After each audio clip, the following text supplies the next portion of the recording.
Hello बच्चों।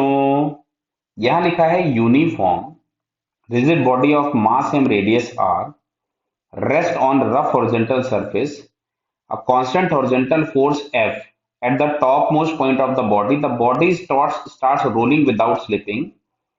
Different shape of bodies are given in the column 1 and on the basis some problems and physical quantities related them in given in column 2.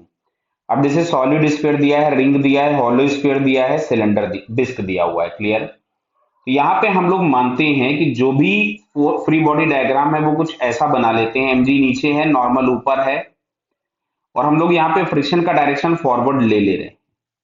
और अगर pure rolling हो रहा होगा तो इसका angular acceleration clockwise होगा alpha, जो कि a/r होगा। और इसके सेंटर का जो एक्सेलरेशन है वो हम लोगों को यहाँ पे a दिया हुआ है, इसको हम a मान लेते हैं, राइट साइड में ही है। क्लियर है।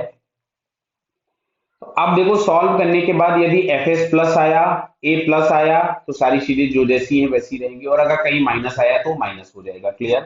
अपोजिट हो जाएगा डायरेक्शन। तो यहां से इक्वेशन अगर हम लोग लिखते हैं तो हमको मिलता है F plus F S is equals to M A. ये फर्स्ट इक्वेशन हो जाता।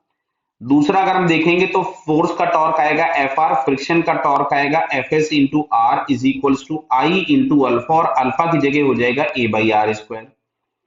तो क्या मैं इसको F minus F S is equal to I A upon R square लिख दूं? ऊपर स्क्वायर बोल दिया था तो गलत बोला, a/r था, r कॉमन लोगे, अब यहां से नीचे ले जाओगे तो r²। ये आ गया इक्वेशन नंबर 2। दोनों को ऐड कर दिया तो यहां से एफ एस कैंसिल हो गया, a हम लोगों ने कॉमन निकाला तो यहां से बचता है m प्लस i/r²। तो यहां से साहब जो एक्सेलरेशन आया that is 2F upon m plus i/r²। ये हम लोगों के पास एक्सेलरेशन आ गया। अब हमको अच्छा दिख रहा है कि ये जो एक्सेलरेशन है वो किसी भी कंडीशन पे प्लस ही होगा। बराबर है, f प्लस था, m प्लस होगा, i प्लस होगा, r² भी प्लस ही होने वाला है। सो सॉलिड स्फीयर होता तो एक्सेलरेशन तो हमेशा राइट साइड में ही दिखाई देगा।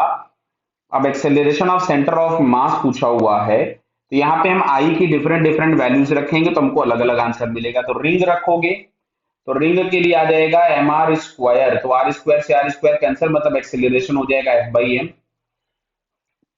क्लियर। तो सबसे पहले हम यहां से अगर एक्सेलरेशन लिखते हैं, क्योंकि एक्सेलरेशन 4/3 भी दिया हुआ है किसी चीज का, तो इनमें से किसी एक का एक्सेलरेशन ये आ जाएगा शायद ये। तो अब अगर हम यहां से लिखते हैं एक्सेलरेशन फॉर सॉलिड स्फीयर, तो सॉलिड स्फीयर के लिए मिलेगा 2F अपॉन m प्लस आई की जगह हमारे पास मिलेगा 2mr²/5, और ये आएगा r²। तो ये कैंसिल हो गया तो ये हम लोगों के पास ये 5 ऊपर चला जाएगा तो ये मिलेगा 10F अपॉन 7m। तो ये तो साफ स्फीयर के लिए तो नहीं आया, सॉलिड स्फीयर के लिए। अगर हम एक्सेलरेशन फॉर रिंग लिखते हैं तो ये हमको समझ में आ रहा है, ये r² से r² कैंसिल हो जाएगा, सिंपल बचा ये F/m। अच्छा, अगर हम ये डिस्क के लिए लिखें तो मिलेगा 2F upon 1 plus, sorry m था ये, और i की जगह अगर हम लोग लिखेंगे तो ये आएगा mr²/2r²। तो ये हम लोगों के पास मिल जाएगा 4F अपॉन 3m। तो 4F अपॉन 3m जो एक्सेलरेशन दिया हुआ है बेटा ये डिस्क के लिए हो जाएगा। क्लियर है। चलिए, हॉलो, अब ये एक्सेलरेशन निकल आया इसके लिए। अब यहां से अगर हम लोग इस a की वैल्यू को उठा करके चाहे इक्वेशन 1 में रखो चाहे इक्वेशन 2 में हम पुट कर देते हैं, तो इसको सॉल्व करोगे तो यहां से तुम्हें एफ एस मिलेगा। लीनियर इक्वेशन सिंपल सॉल्व करना है तो ये आता है F इंटू 1 माइनस आई अपॉन mr² अपॉन 1 प्लस आई अपॉन mr²। अब सुनना, अगर सॉल्व करने के बाद हमें ये फ्रिक्शन का डायरेक्शन, ये फ्रिक्शन की वैल्यू मिल रही है तो ये नंबर प्लस होगा अगर ये i/mr² से छोटा हो, और i/mr² से छोटा होगा तो ये नंबर प्लस रहेगा, और सारी चीजों का जो वैल्यू होता है, सारी चीजों का जो i होता है वो mr² से छोटा ही होता है, खाली रिंग का i/mr² होता है। तो रिंग के केस में फ्रिक्शन फोर्स 0 हो जाएगा। तो अब जैसे सबसे पहला ऑप्शन दिया है फर्स्ट वाला सॉलिड स्फीयर, तो अब इस सॉलिड स्फीयर के लिए क्या है कि फ्रिक्शन पॉजिटिव है, मतलब राइट में लगेगा, magnitude of frictional force is maximum. ये और कहानी यहां पे आ गई। तो magnitude of frictional force maximum हो जाए तो जिसके लिए आई मिनिमम होगा उसके लिए फोर्स मैक्सिमम हो जाएगा। तो सॉलिड स्फीयर के लिए तो ये वाली बात भाई बनती है। मतलब पहले का आंसर एक तो बी मैच किया, एक्सेलरेशन आ रही रहा था, मैग्नीट्यूड ऑफ फ्रिक्शन फोर्स ये आया नहीं। क्लियर है? तो यहां से केवल हम लोगों के पास बी मैचिंग हुई। अच्छा, सेकंड वाला अगर हम चेक करें, सेकंड वाला कौन सा दिया है भाई? रिंग। तो रिंग के लिए फ्रिक्शन जीरो हो गया, तो एक तो ए मैच कर गया। अच्छा, यहाँ पे सिंगल मैचिंग ही है तो ए भी मैच कर गया। क्लियर है? थर्ड वाले पे हम लोग आते हैं।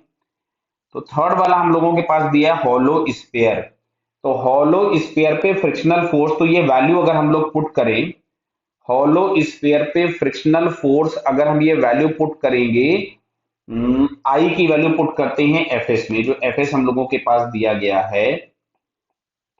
तो यहां से मिलेगा एफ इंटू 1 - यहाँ पे बेटा 2/3 हो जाएगा। समझ में आ रहा है ना? 2mr² आएगा तो 2/3 आ गया अपॉन में, यहाँ पे 1 + 2/3 हो जाएगा। तो ये आ रहा है एफ। ये तो ऊपर में तो आ गया 1/3 और नीचे आ रहा है 4/3। बराबर है नहीं? 5/3 आ रहा। कितना आ रहा है? 5/3। दिख रहा है ना बेटा? ये 5/3 हो जाएगा। 3 + 2 कितना हो जाएगा? 5। तो ये 3 से 3 कैंसिल हो गया, तो ये आया f/5। यानी जो थर्ड वाला ऑप्शन है वो डी से मैच किया। हालांकि इतना सब कुछ होने के बाद अब तक हमको समझ में आ गया होगा। और लास्ट जो डी वाला ऑप्शन है वो सी से मैच किया। तो ये हम लोगों को मैच करता हुआ दिख रहा है सेकंड वाले ऑप्शन से। क्लियर? तो इसका सेकंड आंसर क्या हो जाएगा? करेक्ट। क्लियर है बेटा? Okay, all the best.